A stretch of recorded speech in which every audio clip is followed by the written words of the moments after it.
ॐ अज्ञानतिमिरान्धस्य ज्ञानञ्जनशलाकया चक्षुरुन्मिलितं येन तस्मै श्रीगुरुवे नमः। नमः विष्णुपादाय कृष्णपृष्ठाय भूतले श्रीमते भक्तिवेदान्तस्वामिन्निति नामिने। नमस्ते सारस्वती देवे गौरवाणी प्रचारिणे निर्विशेषा शून्यवादी पाश्चात्यदेशतारिणे। नमो महावदन्याय कृष्णप्रेमप्रदायते कृष्णाय कृष्णचैतन्यनामने गौरतुसे नमः। जय श्री कृष्ण चैतन्य प्रभु नित्यानंद श्री अद्वैत गदाधर शिवासादि गौर भक्त वृंद। हरे कृष्णा कृष्णा कृष्णा हरे हरे, हरे राम राम राम हरे हरे। हरे कृष्णा। तो आप सभी भक्तों का हार्दिक स्वागत है आज के बड़े ही इस विशेष दिन में, श्रील प्रभुपाद जी के आविर्भाव के दिवस में। तो हम लोग चर्चा कर रहे थे प्रभुपाद जी के कुछ जो उनके कॉन्ट्रीब्यूशंस हुए, उनके कुछ पास्टाइम्स हुए उसके ऊपर। तो पिछले सत्र को ही आगे बढ़ाते हुए प्रभुपाद जी श्रील भक्तिवेदांत सिंह ठाकुर से जब राधा कुंड में मुलाकात होती है ब्रजमंडल परिक्रमा के समय पे, तो श्रील भक्तिवेदांत सिंह ठाकुर उनको ये आदेश देते हैं यार, कि when ever you get money print books, कि आपको जब भी पैसे मिले तो आप गीता भागवत ग्रंथों को लिखिए, इंग्लिश भाषा में ट्रांसलेट करिए और उसको प्रिंटिंग करिए, उसका डिस्ट्रीब्यूशन कराइए। और इसी को श्रील प्रभुपाद जी ने बहुत ही गंभीरता से लिया और इसीलिए जो एक बहुत महत्वपूर्ण सेवा के रूप में इसको प्रभुपाद जी स्वीकार की और अपने सभी शिष्यों को रिक्वेस्ट करते थे। और प्रभुपाद जी यहाँ तक कि ही यूज्ड टू बेग, जैसे भिक्षा मांगने जैसे प्रभुपाद जी बोलते थे कई बार, please distribute my books, please distribute my books, please distribute my books. मेरे ग्रंथों का वितरण करिए, लोगों तक पहुंचाइए इस भगवद गीता के ज्ञान को, इससे लोगों के जीवन में पूर्ण रूप से सुधार आ सकता है।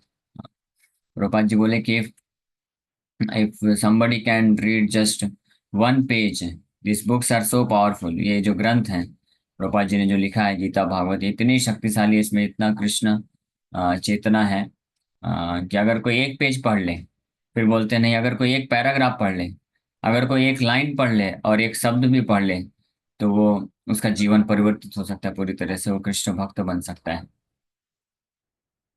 और ये हम लोग देख सकते हैं प्रैक्टिकली कि ऐसे सैकड़ों नहीं, हजारों नहीं, लाखों भक्त हैं जो कि केवल प्रभुपाद जी की बुक्स को पढ़ करके कृष्ण के प्रति जो भक्ति है वो विकसित कर ली है और बड़ी आसानी से जो है कृष्ण के प्रति भक्ति में आगे बढ़ पा रहे हैं। तो ये इतना इम्पोर्टेंट है। अब प्रभुपाद जी ने चालू किया और अभी तक इस्कॉन की तरफ से प्रभुपाद जी के ग्रंथों का लगभग 55 करोड़, 55 करोड़ जो है भगवत गीता और अन्य जो प्रभुपाद जी की पुस्तकें हैं उसको वितरित किया जा चुका है 80 भाषाओं में, इतने अलग अलग वैरायटी में, पूरे ऑल ओवर वर्ल्ड, पूरे विश्व भर में। तो आध्यात्मिक संस्थाओं में ये एकमात्र इस्कॉन ऐसी संस्था है जो इतने विविध भाषाओं में, 80 भाषाओं में 55 करोड़ से ज्यादा कॉपियों को वितरित किया गया है। कोई भी रिलीजियस मूवमेंट अगर ले लिया जाए, हालांकि बाइबल को बहुत डिस्ट्रीब्यूट किया गया है, लेकिन वो बाइबल को लोग फ्री में बांटते हैं स्पॉन्सर करा करके। तो वो तो फ्री में बांटना एक्चुअली बांटना नहीं हुआ, क्योंकि उसमें कोई लोग इतना सीरियस नहीं लेता है। लेकिन प्रभुपाद जी की बुक्स को हम जो है बांटते नहीं हैं, हम उसको सेल करते हैं, यानी लोग खरीदते हैं। आप समझ सकते हैं 55 करोड़ से ज्यादा कॉपियों के लोगों ने खरीदा है, यानी इसकी वैल्यू है। और इसको लोग पढ़ रहे हैं और ट्रांसफॉर्मेशन आ रहा है, लोगों को कृष्ण भक्ति में आगे बढ़ रहे हैं। तो एक ये अपने आप में यूनिक चीज है history, in the history of spiritual organisations, अलग अलग प्रकार। तो ऐसे तो प्रभुपाद जी के और बहुत सारी पास टाइम्स हैं, बहुत सारी लीलाएं हैं जो हम लोग कथाओं में भी बीच बीच में लेते रहते हैं। लेकिन कुछ इस्कॉन स्थापित करने के पहले की जो चीजें हैं वो मैं सोचा कि हम वो डिस्कस करें। तो जैसा मैं बता रहा था कि 1922 में प्रभुपाद जी अपने गुरु महाराज से मिलते हैं और 1966 65 में अमेरिका जाते हैं, 66 में पहला इस्कॉन का केंद्र स्थापित करते हैं। और तब से लेकर के यानी लगभग 44 ईयर्स 44 वर्षों तक प्रभुपाद जी कॉन्स्टेंटली मेडिटेट करते थे, निरंतर ध्यान करते रहते थे कि कैसे मैं अपने गुरु की आज्ञा का पालन करूं और प्रचार करूं। और जब गृहस्थ थे, बिजनेस के लिए जाते थे, तो उस वक्त भी प्रयास करते थे प्रचार प्रसार करने के लिए। 1944 में प्रभुपाद जी ने बैक टू गॉडहेड मैगजीन चालू किया, मैगजीन लिखना चालू किया बैक टू गॉडहेड मैगजीन के नाम से। वो वही वर्ष है जब हमारे गुरु महाराज श्रीला गोपाल कृष्ण स्वामी महाराज प्रकट होते हैं। और वो प्रभुपाद जी के ग्रंथों को, यह प्रभुपादस्य साहित्यम यह प्रकाश्य वितीर्य प्रचारम कृतवान साधु भगवत पदाय ते नमः। प्रभुपाद जी के शास्त्रों को प्रकाशित करना, वितरण करना और प्रचार करना, ये तीनों कार्य महाराज बड़े लार्ज स्केल में करके दिखा। अब प्रभुपाद जी ने ये रिक्वेस्ट किया था गुरु महाराज को, स्पेशली विशेष रूप से बोला था कि आप बुक पब्लिश करो। और प्रभुपाद जी यहाँ तक आदेश दिए थे कि जब भी मैं इंडिया आता हूँ, मुंबई में जीबीसी बनाए थे महाराज को, जब भी आप मुझसे मिलोगे आपके पास एक आप बुक लेके आओ, यानी हिंदी भाषा में ट्रांसलेट करने के लिए बोले थे। फिर अन्य धीरे धीरे मराठी भाषाओं में, अन्य भाषाओं में भी प्रभुपाद जी आदेश दिए कि इसको पब्लिश करना। तो एक एक किताब जो है, जब भी प्रभुपाद जी आते थे तो उनको देते थे, प्रभुपाद जी बहुत खुश हो जाते थे देख करके। और प्रभुपाद जी बहुत जब भी जितना भी व्यस्त रहते थे तो अलग अलग लेटर्स शिष्य लोग भेजते थे। तो उसमें सबसे पहला प्रेफरेंस जो बुक डिस्ट्रीब्यूटर, जो लोग बुक रिपोर्ट देते थे, बुक्स डिस्ट्रीब्यूशन से रिलेटेड, पब्लिश से रिलेटेड, या जो है रिपोर्ट कितना डिस्ट्रीब्यूशन है उससे रिलेटेड, उस लेटर को प्रभुपाद जी आधी रात को भी आएगा तो तुरंत उसको पढ़ के रिप्लाई करते थे। इतना मतलब प्रायोरिटी में था। इस्कॉन जू हरे कृष्णा लैंड जू मुंबई, ये जो इस लैंड को, जमीन को प्राप्त करने में भी बहुत संघर्ष हुआ। और फिर जमीन मिलने के बाद फाइनली इसको एनओसी, नो ऑब्जेक्शन सर्टिफिकेट लेने में भी बहुत संघर्ष हुआ। कई महीने निकल गए। तो बहुत ये चल रहा था कि गवर्नमेंट जो है वो परमिशन दे रही है नहीं दे रही है ऐसे। तो एक बार गवर्नमेंट ने बोल दिया कि आप यहाँ पे कंस्ट्रक्शन, टेम्पल कंस्ट्रक्शन नहीं कर सकते हैं। तो भक्त लोग प्रयास कर रहे थे। प्रभुपाद जी बोले कि अगर अगर गवर्नमेंट हमको परमिशन नहीं देगी टेम्पल कंस्ट्रक्शन करने के लिए, तो भी हम लोग उस जमीन को इस्तेमाल करेंगे और हम लोग हरे कृष्णा लैंड को बस स्टॉप बनाएंगे। और हम जो है ऐसे दर्जनों बस रखेंगे और डेली जो है सुबह सुबह बस बुक से लोड करके पूरे ऑल ओवर मुंबई और महाराष्ट्र में बस जाएगी और बुक डिस्ट्रीब्यूशन करेंगे। तो हम लोग बस स्टॉप बनाएंगे अगर मंदिर बनाने का परमिशन नहीं मिला तो इस हद तक प्रभुपाद जी डिटरमाइंड थे बुक डिस्ट्रीब्यूशन के लिए। तो और जब बिजनेस गृहस्थ आश्रम, मैं क्रोनोलॉजिकल ऑर्डर में नहीं बता रहा हूँ, जैसे जैसे मुझे याद आता जा रहा है कुछ कुछ पास्ट टाइम को मैं जस्ट शेयर करते जा रहा हूँ। तो बिजनेस सिलसिले में रूपा जी ट्रैवल करते रहते थे कई बार, प्रयागराज, कलकत्ता, मुंबई, दिल्ली, मथुरा, और कई बार साउथ में भी। तो जब भी जाते थे तो जो भी जगह पे जाते थे वहां पे जो भी गौड़ी मठ होता था, डिवोटीज होते थे, तो उनको पूरा सपोर्ट करते थे, उनको प्रचार में हेल्प करते थे, डोनेशन से इकट्ठा करते थे। हाँ, प्रयागराज में भी प्रभुपाद जी ने पूरा सपोर्ट किया और सेंटर स्टेब्लिश करने में मदद की। और मुंबई में भी जब प्रभुपाद जी मुंबई आए थे बिजनेस सिलसिले से, तो कुछ गौड़ी मठ को पता चला कि अभय चरण, अभय बाबू मुंबई में है। तो वो उनसे मिले और प्रभुपाद जी खुद भी डोनेशन दिए और अपने बहुत सारे बिजनेस फ्रेंड्स को गौड़ी मठ के सन्यासी से मिला के डोनेशंस दिलाए, लैंड दिलाए, और यहाँ पे गौड़ी मठ का केंद्र स्थापित किया, शिला भक्तिदान सरस्वती ठाकुर आए और इनॉग्रेट किए। तो उस वक्त एक जो गौड़ी मठ के मुंबई के जो इंचार्ज थे, वो बोले कि ये जो मठ है, यहाँ का ये जो सेंटर है, ये अभय बाबू ने ही पूरा किया है सपोर्ट, उन्होंने, उनके ही मदद से पूरा हुआ है और वही मैनेज कर रहे हैं, बहुत अच्छे मैनेजर हैं। तो आप अपने गुरु महाराज को बोलते हैं कि आप अभय बाबू को ही यहाँ का जो है टेम्पल प्रेसिडेंट बना दीजिए, मैनेजर बना दीजिए। वो बहुत अच्छा मैनेज करेंगे, डोनेशन लाते हैं और प्रचार भी करते हैं, लेक्चर भी देते हैं, कीर्तन भी करते हैं, तो बहुत अच्छा रहेगा। तो शिला भक्ति ठाकुर बोले नहीं, आप उसको अभी टेम्पल के मैनेजमेंट में मत लगाओ, जब समय आएगा तो वो अकेले खुद सब कुछ कर देगा। ऐसा तो यानी शिला भक्ति ठाकुर को इस बात का अंदाजा था कि फ्यूचर में शिला प्रभुपाद जी यानी अभय चरण बाबू जो है खूब प्रचार प्रसार करने वाले। 1933 में प्रयागराज में जब श्रील भक्तिवेदांत ठाकुर आए और दीक्षा समारोह चल रहा था, तो दीक्षा के लिए अ, अभय बाबू का भी नाम दिया गया।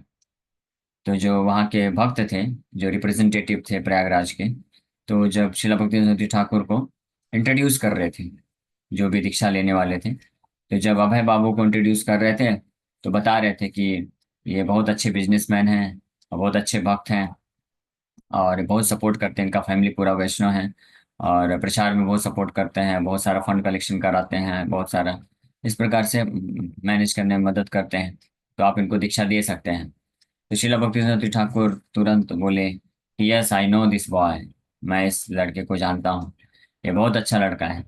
हाँ, और surely I will initiate him, निश्चित रूप में मैं इसको दीक्षा दूंगा, लेकिन इसलिए नहीं क्योंकि ये बहुत अच्छा फंड कलेक्शन करता है, ये बहुत मैनेज कर सकता है या बहुत ही ज़्यादा जो है प्रचार में मदद करता है, इसलिए नहीं, मैं इसको इसलिए दीक्षा दूंगा because he likes to hear मी।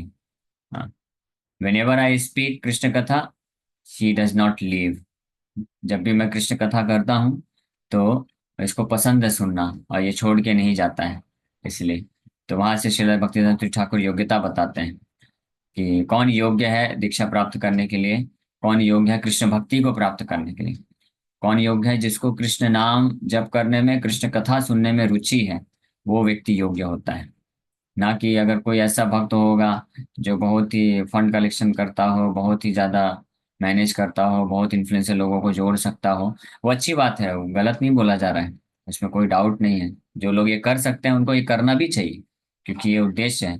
लेकिन इसके साथ साथ अगर ऐसे भक्तों को रुचि नहीं है भगवान के नाम जप करने में, भगवान की कथा सुनने में रुचि नहीं है, तो फिर वास्तव में वो खुद भक्ति में एडवांसमेंट नहीं कर पाएगा। उसको कृपा जरूर मिलेगी और उस कृपा के बल पे या तो इसी लाइफ में आगे चल के या नेक्स्ट लाइफ में फिर उसको रुचि आएगी धीरे धीरे। लेकिन जब तक नहीं है रुचि हमको कृष्ण कथा सुनने में, कृष्ण नाम जप करने में, तब तक समझना चाहिए कि हम जो है योग्य तो है ही नहीं, योग्यता अर्जन करने के लिए हमारा भी प्रयास भी चालू नहीं हुआ है, ऐसा बोल सकते हैं। इसलिए बहुत महत्वपूर्ण, इसलिए श्रील भक्तिवेदांत ठाकुर इमीडिएटली रिकॉग्नाइज किए कि यस मैं इसको दीक्षा दूंगा, केवल इसलिए क्योंकि ये मुझे सुनना पसंद करता है, यानी कृष्ण कथा को सुनना पसंद करता है, इसको टेस्ट है, रुचि है, इसलिए योग्य है दीक्षा लेने के लिए। और फिर वहां पे रिमार्क करते हैं, प्रेडिक्शन करते हैं भक्तिदान सुति Thakur, because he hears attentively, क्योंकि ये बहुत ध्यान पूर्वक हाँ हरि कथा को सुनते हैं, हमारे भक्तों के जैसे नहीं कि कथा भी चल रही है और खान पीना भी चल रहा है, सब कुछ चल रहा है, चलो ठीक है अच्छी बात है, कम से कम सुनते हैं वो तो अच्छी बात है, लेकिन एटलीस्ट सुबह का कथा जो है ध्यान पूर्वक बैठ के सुनना चाहिए। तो भक्तिदास महाराज बोलते हैं बिकॉज ही हियर्स अटेंटिवली, बहुत ध्यान पूर्वक ये सुनते हैं, इसलिए one day he will preach enthusiastically, एक दिन ये बड़े उत्साह के साथ प्रचार करेंगे, ऐसा श्री भक्तिवेदांत ठाकुर रिमार्क करते हैं। और ये फैक्ट था।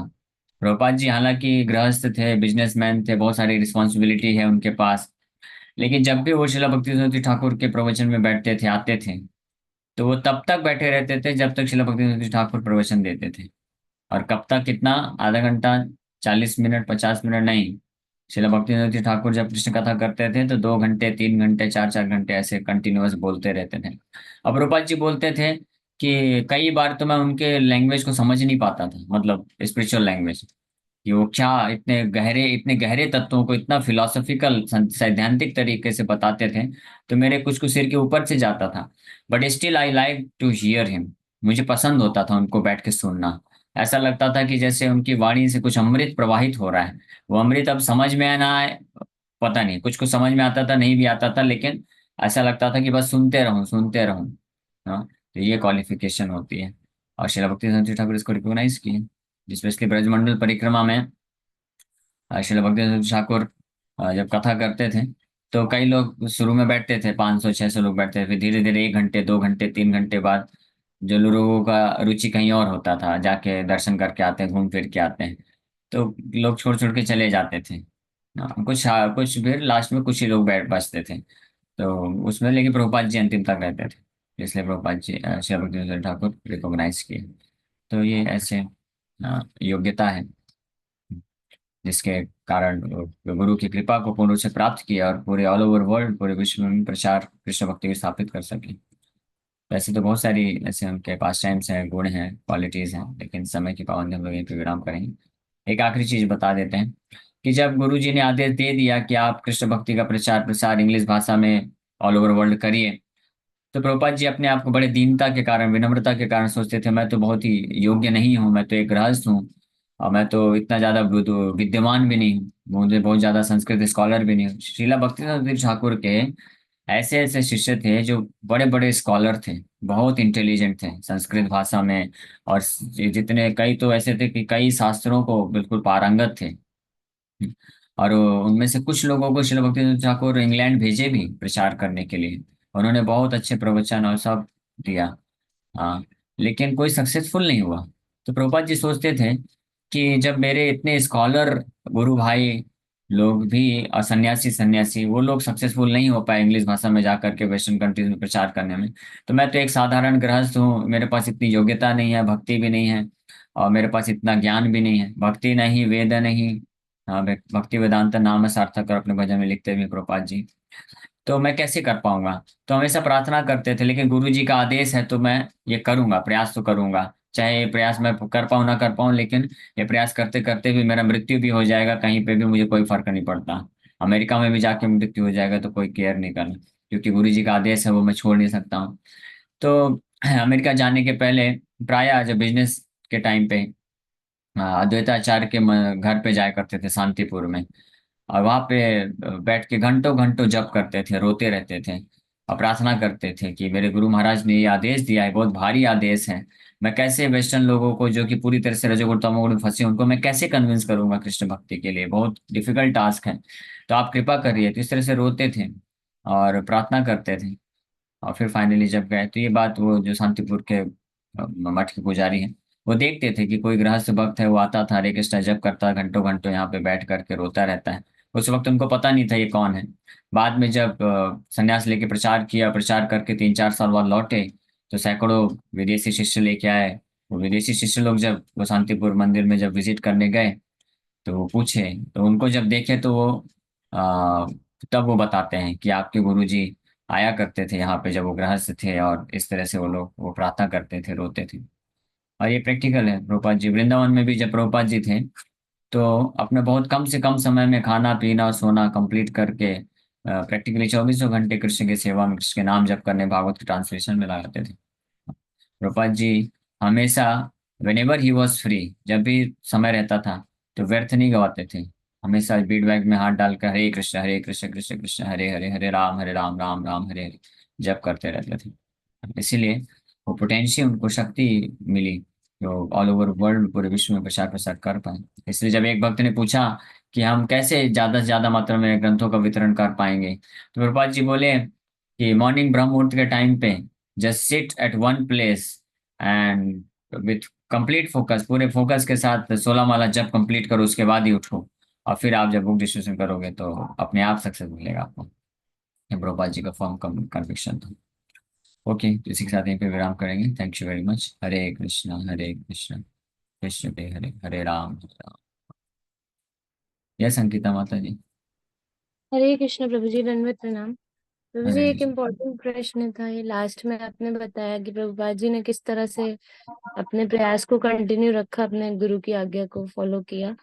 तो हाँ। इससे एक शिक्षा हम ले सकते हैं क्योंकि हमें प्रयास रोकना नहीं चाहिए। पता नहीं वो कौन सा दिन है जब कुछ अच्छा कर यस, पाए हम। हरे कृष्ण, धन्यवाद। सही बात है। तो अगर हमको पूरा कन्विक्शन रहेगा कि हमको जो आदेश मिला है प्रभुपाद जी से, प्रभुपाद जी के प्रतिनिधियों से, हम उस पर कन्विक्शन लेकर रख करके और हरे नाम पे श्रद्धा रखते हुए, आश्रय लेते हुए करेंगे, तो सफलता मिलेगी। और सफलता और असफलता पे हमारा ज्यादा फोकस नहीं रहता है, क्योंकि हमारा सफलता, भक्तों का सफलता मतलब if you are able to follow the instructions of our spiritual authority, अपने आध्यात्मिक जो अथॉरिटी है, गुरुजन है, उनके आदेशों का अगर हम पालन कर पा रहे हैं, प्रयास कर रहे हैं, तो वो हमारी सफलता है। अब उसका उसका जो रिजल्ट है, दैट इज इन कृष्णा's हैंड, भगवान के हाथ में। भगवान अगर निमित्त बना करके हमसे कुछ सेवा कराना चाहते हैं तो करवा सकते हैं, नहीं तो हम तो अपने गुरु जी का आदेश पालन करेंगे। ये हमारी सफलता है। इसलिए भक्त लोग जो है हर इस परिस्थिति में वो प्रयास छोड़ते नहीं, वो करते रहते हैं। ओके। यस। प्रभु जी एक और कोई चीज और प्रश्न? थी, बीट बीट बैग, सॉरी प्रभु जी, बीट बैग को हमेशा कैरी कर सकते हैं क्या? हरे कृष्ण। हाँ, कर सकते हैं, हमेशा करें, उसमें कोई दिक्कत नहीं। जब भी समय जैसे मिलेगा तो घर जब कर में सकते। बहुत सारे अशुद्ध एरियाज होते हैं, जैसे बेड है कभी टच हो जाता है कुछ इस तरह से, पवित्र तो नहीं माना जाता। हरे कृष्ण। हाँ, तो बेड वगैरह में अवॉइड करना चाहिए। लेकिन बाकी हम घर पे कहीं रहते हैं, बैठते हैं, कहीं चलते हैं या बाहर जाते हैं, तो जब करते करते जा सकते हैं। लेकिन उससे ज़्यादा इम्पोर्टेंट है जब करना। तो अगर किसी का हेल्थ खराब है तो भले ही लेटे लेटे बीड बैग में बीड लेकर के जब करें, कोई दिक्कत नहीं। लेकिन स्वस्थ है तो चेयर में बैठ हरे सकते हैं और करके जब कर सकते हरे थैंक कृष्ण यू प्रभु। प्रभु। हरे पंचांग। हैं। हरे कृष्णा। यस माता जी। प्रभु जी, प्रभुपाद जी की जो माता जी थी, जैसे राधा माता, तो क्यों प्रभुपाद जी का सपोर्ट नहीं करती थी भक्ति में? जैसे किसने बोला? वो, मतलब जो मूवी नहीं है नहीं सब, तो जैसे प्रभुपाद जी बोले टीक में, तो नहीं वो नहीं, मतलब वो एक उनको अलग चीज थे है। सपोर्ट। हमको अच्छा अच्छा। जानना चाहिए कि प्रभुपाद जी की माता जी नहीं, नहीं माता नहीं, जी तो मतलब कि मतलब वो नहीं, माता जी नहीं, सॉरी, वो तो वैष्णव परिवार से आई थी, वो मतलब जो उनकी पत्नी थी। पत्नी थी। हाँ, तो पत्नी भी जी जी, वैष्णव परिवार राधा से थी। माता, राधा माता। हाँ हाँ, पत्नी भी, प्रभुपाद जी की पत्नी भी वैष्णव परिवार से थी, धार्मिक थी, और प्रभुपाद जी को पूरा सपोर्ट करती थी उनके भौतिक जीवन में। लेकिन उनका इंक्लिनेशन अपना खुद का भक्ति करने में, धर्म का पालन करने में, बच्चों का पालन पोषण अच्छे से करने में, पति का सेवा करने में ही था। उनको ज्यादा इंटरेस्ट प्रचार प्रसार में नहीं था। इसलिए प्रभुपाद जी जब प्रचार प्रसार के लिए उत्साहित हुए करते थे, तो उनसे जो भी मदद चाहिए वो करते थे, तो उतना इंटरेस्ट नहीं दिखाते थे। तो ठीक है, उनका वो स्वभाव है, अलग अलग भाव अलग अलग होता है। लेकिन हमारे लिए वो पूरी तरह से पूजनीय है, क्योंकि कोई साधारण स्त्री को ये सौभाग्य नहीं मिल सकता है कि किसी ऐसे शुद्ध वैष्णव को पति के रूप में प्राप्त करना। हाँ, तो उनका सही। उद्धार हो गया। जैसे तुकाराम महाराज की पत्नी, वो तो भगवान विट्ठल को गाली देती थी, कालिया कालिया बोल करके डांटती थी। एक बार तो ऐसा हो गया, वो अपना चप्पल उठा करके मारने चली थी भगवान विट्ठल को। लेकिन भगवान विट्ठल इतने प्रसन्न थे उनसे कि उनके चरणों का सेवा करने आते थे। एक बार उनको कांटा लग गया तो भगवान विट्ठल खुद वृद्ध व्यक्ति बन के और उनके पैरों से कांटा निकाले, सेवा की। क्यों? क्योंकि वो उनके कृष्ण के शुद्ध भक्त तुकाराम महाराज का सेवा करती थी। तो इसलिए ठीक है, बट एनीवे, भौतिक तरीके से। और प्रभुपाद जी इसको बोलते हैं अच्छा ही था। प्रभुपाद जी का जब विवाह हुआ था, तो प्रभुपाद जी को अपनी पत्नी मतलब पसंद नहीं थी, उनको इतना आसक्ति नहीं था। तो पिताजी से वो चर्चा कर रहे थे कि मुझे इतना आसक्ति नहीं है अपनी पत्नी के प्रति, मैं दूसरा विवाह करूं क्या? उस वक्त एक से ज्यादा विवाह अलाउड थे। तो पिताजी उनको बोलते हैं, गाइड करते हैं, it's good that you are not attach to your wife, that will help you to advance in Krishna consciousness, that's very nice. So it is Krishna's मर्जी, कृष्ण की कृपा है कि आप अपनी पत्नी से आसक्त नहीं हो। और ये प्रिंसिपल है actually. Ideal गृहस्था means the husband should not be attached to his wife, but wife should be fully attached to husband. The husband should be attached to Guru and Krishna, and if wife is attached to such an elevated husband, then both husband and wife are delivered from this material existence. लेकिन अगर उल्टा हो गया, पति अगर पत्नी से ज्यादा आसक्त है, हाँ, तो फिर वो फैमिली लाइफ गड़बड़ हो जाती है। इसीलिए ये जो गर्लफ्रेंड बॉयफ्रेंड वाला बिजनेस है, इसमें यही फॉल्ट है सबसे बड़ा।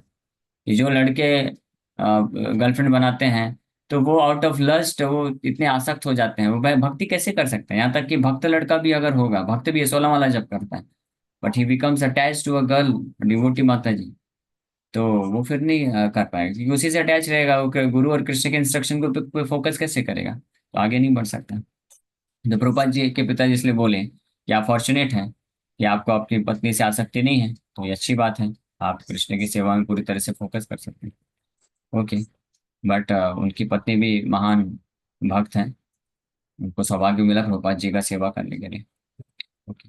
हरे जी कृष्ण, प्रभु जी, समय हरे हो गया। कृष्ण, हरे कृष्ण प्रभु जी, प्रणाम। हाँ। हाँ, हरे कृष्ण प्रभु जी, धन्य प्रणाम। धन्यवाद प्रणाम। प्रभु जी, मैं सोच रहा हूँ कि कल थोड़ा नाम तो बोलना है, लेकिन नाम तो इतना लास्ट में 10 मिनट बोल दीजिएगा, कल